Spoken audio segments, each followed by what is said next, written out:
سب سے پہلے جادو کی جو قسم ہے اس میں ہے سحر تفریق. یعنی سحر تفریق کیا ہوتا ہے کہ میاں بیوی کے درمیان جدائی کو ڈالنا.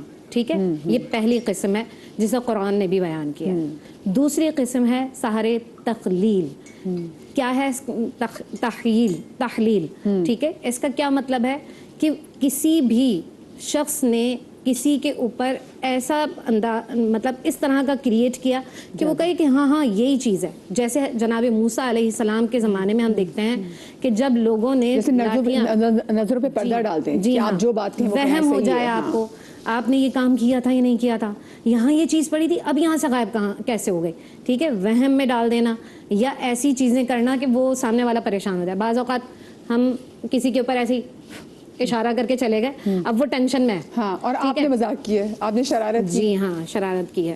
یہ ایک جادو کی قسم. ایک اور جادو کی قسم جو آپ کو بہت حیرانگی ہوگی, سحر طولا. یہ کیا چیز ہے؟ ایسی خواتین جو اپنے شوہروں کے اوپر محبت کو قائم کرنے کے لیے جادو کرتی ہیں. اس کو نبی صلی اللہ علیہ وسلم نے منع کیا ہے. اچھا, وہ تو تسبیحات سے بتائی جاتی ہے کہ تسبیحات الگ چیز ہے, جادو الگ چیز ہے. اوکے, ٹھیک ہے. یہ میں صرف جادو کے بارے میں بات کر رہی ہوں, میں تسبیحات کی کوئی بات نہیں کر رہی, میں صرف جادو کی بات کر رہی ہوں. وہ جادو جو بندے کے اوپر اس طرح سے امپیکٹ کرے کہ اس کا جو ذہن ہے نا وہ ختم ہو جائے. ٹھیک ہے, تو ہم اس کی بات کر رہے ہیں. اب یہ کس طرح سے ہو سکتا ہے؟ 4 طریقے جو ہے نا علماء نے اسے مذکور کیا ہے. پہلا طریقہ کار جو اکثر کیا جاتا ہے سحر معقول, کسی بھی چیز کے ذریعے سے کھلائی جائے. ٹھیک ہے, یا سحر مشروب, کوئی چیز پلا دی جائے. ٹھیک ہے, اب یہ جو معقول اور مشروب ہے نا, کوئی چیز آپ کو کھلائی جا رہی ہے یا پلائی جا رہی ہے, اس کی کاٹ اسی طریقے سے ہوگی, یعنی کہ کھلائی اور پلائی کے ذریعے سے.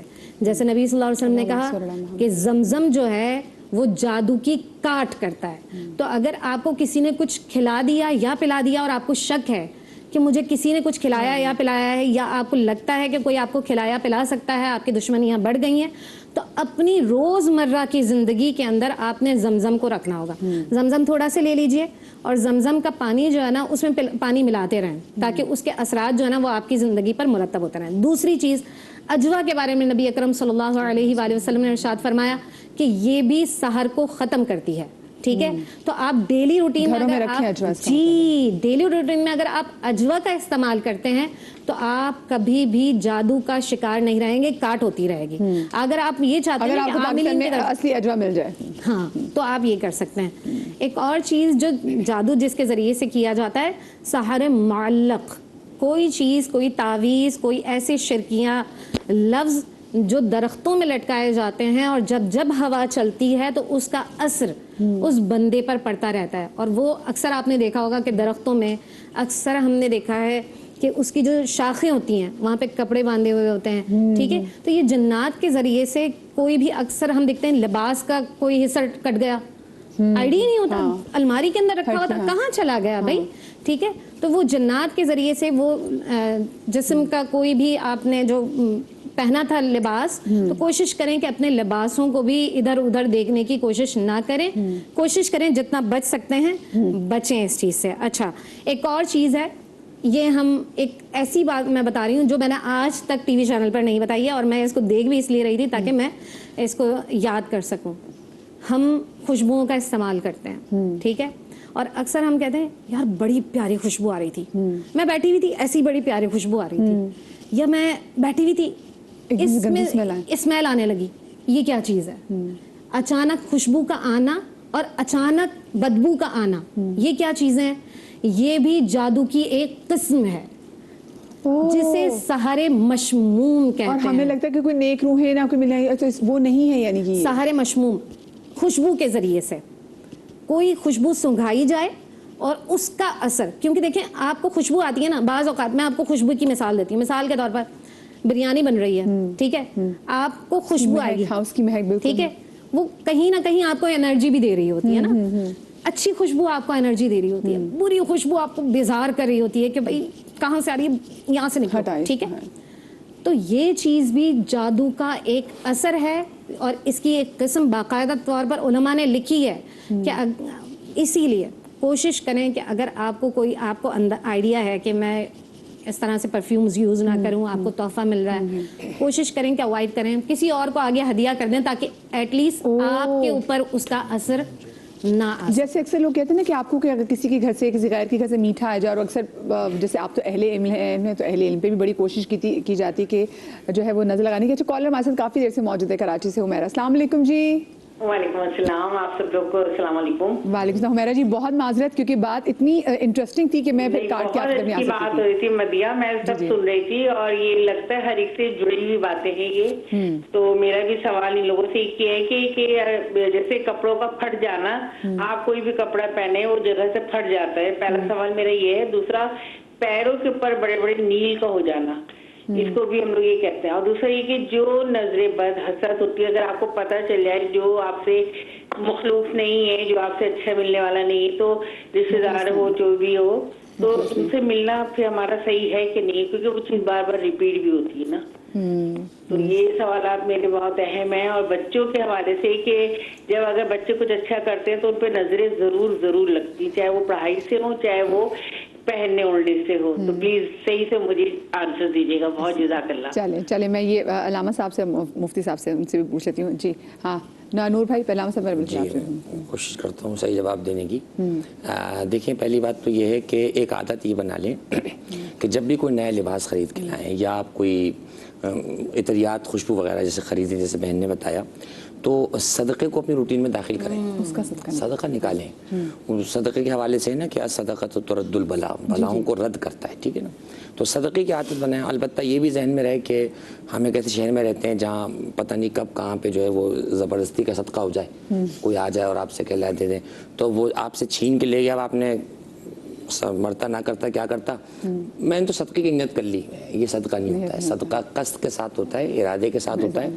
تو یہ نہیں ہے کہ کسی نے کچھ چھین لیا گن پوائنٹ پہ, کسی جگہ پر آپ نے صدقے کی نیت کر لی. صدقے کی عادت ڈالیں, نیا کپڑا لائیں, اس کا صدقہ ضرور نکالیں. اللہ سبحانہ و تعالیٰ خوش ہوتا ہے جب آپ اس کا کوئی نہ کوئی ایک معقول صدقے کی رقم نکالیں. یعنی آپ لے کر آئیں برانڈیڈ سوٹ, صدقہ دے رہے ہیں 5 روپے, یہ مذاق ہے. پھر نہیں دیں تو اچھا ہے. ایک مناسب رقم کسی مسلمان مومن کے ہاتھ میں آپ پہنچائیں. ایک بات. دوسری بات یہ ہے کہ لباس کے حوالے سے بیان کیا. دیکھیں اسلام اتنا خوبصورت دین ہے, اتنا خوبصورت دین ہے جس میں پیدا ہونے سے لے کر نہیں, پیدا ہونے کے پہلے سے لے کر مرنے کے لحظے تک کے آداب سیرت اور شمائل کی کتابوں میں موجود ہیں. ہمارے ہاں آداب اسلامی تمام علماء اس پہ متفق ہیں کہ جب لباس آپ پہنتے ہیں اس کے پہننے کی دعا ہے. کتنے لوگ لباس پہننے کی دعا پر باتیں کرتے ہوئے, ہنسی کرتے ہوئے, گپے لگاتے ہوئے کپڑے پہن رہے ہیں, پھر پریشان ہو رہے ہیں, ٹھیک ہے. آداب میں یہ ہے کہ جب آپ جیسے قمیض پہنی ہے آپ نے, اب آپ پیجامہ وغیرہ شلوار وغیرہ پہن رہے ہیں, تو پہلے سیدھا پاؤں داخل کریں اس میں. کپڑوں کو بلا وجہ ہینگ نہ کریں. ہم نے ایک بچپن سے چیز دیکھی تھی, اچھی طرح یاد ہے, ہینگ رہتے واقعی کئی بڑے بڑے اتار کے رکھتے تھے, اس کو 2 طے کر کے رکھ دیتے تھے. خدا کی قسم میں نے روایت میں پڑھا, امام فرماتے ہیں جب تم کپڑے ٹانگ کے رکھتے ہو تو جو اجنہ تمہارے بھائی ہیں, جنات جو مخلوق ہے, یہ راتوں کو پہن کے تمہارے لباس نکلتے ہیں پھر ادھر ادھر. وہ ایک دم آپ نے جب بغیر بسم اللہ کے پہن لیا, بسم اللہ الرحمن الرحیم کی بڑی تاثیر ہے. آپ نے بغیر بسم اللہ کے ایسے چلا لیا, الٹا پیر کہیں کو جا رہا ہے, منہ کہیں کوئی قبلہ رخ کا لحاظ نہیں کر رہے.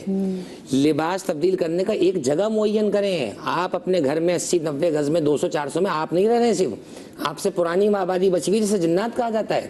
یہ جو ہمارے یہاں سب سے زیادہ مسائل پیدا ہو رہے ہیں, اس کا سب سے بڑا سبب یہ ہے کہ ہم ان کی جگہ پر قبضہ مافیا بنے ہوئے ہیں. وہ پرانے وہ رہنے والے ہیں, اب آپ وہاں رہ رہے ہیں. کیوں منع کرتے ہیں کہ نماز عبادت کا ایک کمرہ بنائیں, وہاں ذرا آپ جسے ریلیکس ہو کے بیٹھتے ہیں اس طرح نہ بیٹھیں, ہر جگہ پر ایک کمرہ نماز کا بنائیں, تاکہ وہاں اللہ کی اگر ایسی کوئی مخلوق ہے جو جنات ہیں جن کا ہونا حق ہے تو وہ ڈسٹرب وہاں پر نہ ہو. یہ 2-4 چیزیں اپنے پاس شامل کریں. اور اس کے علاوہ جیسے تمام پینل نے اس پہ اتفاق کے ساتھ بیان کیا کہ ہر چیز کو نظر سمجھنا, ہر چیز کو جادو سمجھنا, ہر چیز کو جو ہے وہ دوسرے کے کھاتے میں ڈال دینا, اپنے گریبان میں بھی جھانکنے کی ضرورت ہے. اسلام ایک ایسا بہترین دین ہے کہ جس نے ہمیں قدم قدم پہ چیزوں کی رہنمائی کر رکھی. بہت بہت خوبصورت بات. جی نور بھائی. بسم اللہ الرحمن الرحیم. دیکھیں جس طرح ابھی بہن نے بات کی تھی کہ کپڑے پھٹ جاتے ہیں یا پھر جسم میں نیل پڑ جاتے ہیں, بحثیت ایک حکیم اگر میں آپ سے کہوں تو کبھی کبھی جسم میں ایسی تیزابیت بن رہی ہوتی ہے, اس کے پسینے کی وجہ سے بھی آپ کے کپڑوں میں اس کا اثرات پڑتے ہیں. وہ جسمانی وجہ سے ہوتی ہے, بیماری کی وجہ سے بھی ہوتی ہے. کبھی کبھی آپ کی بلڈ سرکولیشن کی وجہ سے اور آپ کے ہارمونس چینج ہونے کی وجہ سے آپ کے جسم پہ نیل پڑ رہے ہوتے ہیں. اگر آپ کسی عامل کا اگر پروگرام دیکھ رہے ہیں تو آپ تو سمجھیں گے کہ ہر بیماری جو ہے وہ جادو ہے. ایسا نہیں ہے، تمام زاویے ہیں، علماء نے اس میں ابحاث کی ہیں۔ ہاں اس میں ایسا ہوتا ہے کہ ایسے سمٹمز ہیں، اس طرح کے جو جادو کی کائنڈس میجر جو ہیں وہ دو ہیں، ایک سحر علوی اور ایک ہے سحر سفلی۔ علوی جو غیر مرئی طاقتوں کے ذریعے ہوتی ہے، اور سحر سفلی جو ہے وہ خبیث جنات کے ذریعے کی جاتی ہے۔ اور یہ آپ کے ویسے کپڑے وغیرہ بھی کاٹ سکتے ہیں، بال کاٹ سکتے ہیں؟ اب میں آپ کو اس کا جواب دے رہا ہوں۔ قرآن مجید فرقانی حمید نے کہا لقد کرمنا بنی آدم، کہ ہم نے بنی آدم کو، انسانوں کو کرامت کا تاج بنایا، فضیلت کی۔ لقد خلقنا الانسان فی احسن تقویم، میں دوسری آیت پڑھ رہا ہوں کہ اللہ نے انسان کو بہترین تخلیق میں پیدا کیا۔ تھرڈ میں پڑھ رہا ہوں وَإِذْ قَالَ رَبُّكَ لِلْمَلَائِكَةِ إِنِّي جَاعِلٌ فِي الْأَرْضِ خلیفہ، حضرت آدم علیہ السلام کو اللہ نے اپنا نائب بنا کے اس کائنات میں بھیجا۔ تو کتنی فضیلت اور کتنی طاقت تھی۔ اگر آپ اللہ سبحانہ و تعالیٰ سے کنیکٹ ہیں تو پہلی بات یہ کہ آپ پہ جادو اگر ہوگا تو اس کے اثرات ایسے آئیں گے کہ جیسے آپ نے اپنے موبائل پہ کوئی پروٹیکٹر لگایا ہوا ہے، اور گر بھی جائے تو آپ محفوظ رہیں گے اور آپ کا موبائل بچا رہے گا۔ آپ نے اپنے موبائل میں اینٹی وائرس ڈالا ہوا ہے تو وائرس آپ پر نہیں کرے گا۔ اسی طرح آپ مان لیا کہ کیونکہ پروگرام پوری دنیا دیکھ رہی ہے نا، ایک شخص نے اگر مان لیا کہ جادو کر کے آپ کو کھانا دیا ہے یا پینا بھیجا ہے، تو میرے نبی نے مجھے بتایا کہ بسم اللہ الذی لا یضر مع اسمہ شیء فی الارض ولا فی السماء وهو السمیع العلیم، میں کھاؤں؟ مجھے تو اللہ کے نام پہ بھروسہ ہونا چاہیے نا، کہ نہ صرف شیطانی طاقتوں پر۔ کسی نے مجھے کپڑے دیے تو میں بسم اللہ الرحمن الرحیم پڑھوں، ماشاء اللہ لا حول ولا قوۃ الا باللہ، کہ میں اس کو ریسیو کروں۔ میرا یقین کامل اللہ کی ذات پر، اللہ کے کلام میں اتنا ہونا چاہیے کہ میرے پاس، میں اگر ماڈرن سائنس کو دیکھوں تو ایک پازیٹیو انرجی کا ایک حالہ سا بن جائے کہ اگر نیگیٹو بھی آئے تو وہ پازیٹیو ہو جائے۔ ہماری قوت سوچ اللہ سبحانہ فَإِذَا عَزَمْتَ فَتَوَكَّلْ اللَّهُ إِنَّ اللَّهَ يُحِبُّ الْمُتَوَكِّلِينَ، اللہ پہ کامل یقین۔ جادو کے معاملات میں جو ہوتا ہے انسان کا یقین ڈگمگ ہو جاتا ہے، انسان کا یقین جیسی ڈگمگ ہوتا ہے تو اس پہ شیطانی معاملات زیادہ اثرات ہوتے ہیں۔ یوسوس فی صدور الناس، سینوں میں نگیٹیوٹی ڈال رہے ہوتے ہیں، تو نگیٹیو اس وقت ڈالنے کے جب آپ کے اندر نگیٹیوٹی ہے وہ اور بڑھ جاتی ہے۔ آپ پازیٹیو رہیں، آپ کا تعلق نماز سے بہت زیادہ۔ میں آپ یقین سے کہتا ہوں کہ وہ شخص کہ جو باوضو رہتا ہو، وہ شخص جو نماز کی پابندی کرتا ہو، وہ شخص جو نماز آیت الکرسی پڑھتا ہو، آیت الکرسی پڑھنے کا ثواب یہ اللہ کے نبی نے فرمایا کہ اس کو اس وقت تک موت نہیں آئے گی جب تک مرنے سے پہلے وہ جنت میں اپنا مقام نہ دیکھ لے۔ آپ ہر نماز کے بعد اگر آیت الکرسی پڑھ رہے ہیں تو اگر آپ پہ جادو ہو بھی رہا ہے، میں پھر کہتا ہوں آپ پہ اس کے اثرات اس طرح مرتب نہیں ہوں گے۔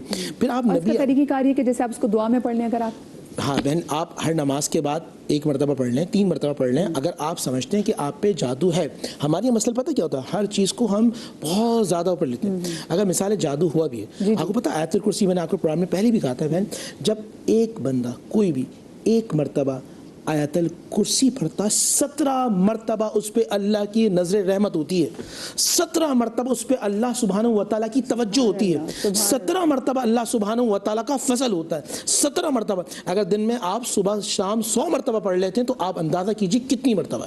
اور پھر میں آپ کو بتاتا ہوں ایک سب سے بڑی بات، اگر آپ سمجھتے ہیں کہ آپ پہ جادو ہے، میں آپ کو آج ایسا وظیفہ بتا رہا ہوں جو اللہ کے نبی نے بتایا صلی اللہ علیہ وسلم، جب آپ پڑھیں گے تو آپ کو 10 غلام آزاد کرنے کا ثواب ملے گا۔ اچھا ثواب بھی ملے گا؟ ثواب ملے گا۔ جب آپ پڑھیں گے تو اللہ سبحانہ و تعالیٰ ہو سکتا ہے آپ پہ اپنی جنت کو واجب فرما دے۔ جب آپ پڑھیں گے آپ کے 100 گناہ کبیرہ کو اللہ سبحانہ و تعالیٰ صغیرہ کو معاف فرما دے گا، آپ کے مقام بلند ہو جائیں۔ وہ کیا ہے؟ وہ دعائے عرفہ ہے، اس کو تحلیل بھی کہتے ہیں، لا الہ الا اللہ وحدہ لا شریک لہ الملک ولہ الحمد وہو علی کل شیء قدیر۔ کتنا پرانا سفلی کا عمل ہے۔ آج لوگ پریشان ہیں کہ بھئی ہم 20 سال سے علاج کرا رہے ہیں، 25 سال سے علاج کرا رہے ہیں۔ میں آپ کو مصطفیٰ جان رحمت کا وظیفہ بتا رہا ہوں، آپ یہ وظیفہ پڑھ لیں کہ لا الہ الا اللہ وحدہ لا شریک لہ الملک ولہ الحمد وہو علی کل شیء۔ اپنے بچوں کو یاد کرائیں یار، آپ بچوں سے باتیں کریں، کتنا اچھا ہے۔ کہ آپ کو پتہ ہے ایک عیسیٰ علیہ السلام ایک قبر پہ جا رہے ہیں، دیکھا وہاں پہ اللہ کے نور کی بارش ہو رہی ہے، عیسیٰ رو اللہ یہ نور کی بارش کیسے ہو رہی ہے؟ اللہ کے پاس گیا، پروردگار یہ کیسا؟ فرمایا قبر والے سے پوچھو، کہا قم باذن اللہ، کب شک ہوئی؟ فرمایا موسیٰ میں جب اس دنیا میں جانے لگا نا تو میں نے دعا کی تھی کہ اللہ مجھے اولاد عطا فرما دینا۔ میرے یعنی کہ میرا وصال ہوا، اس وقت میری بیوی حاملہ تھی، اس کے میرے انتقال کے بعد بچہ پیدا ہوا۔ آج پہلی مرتبہ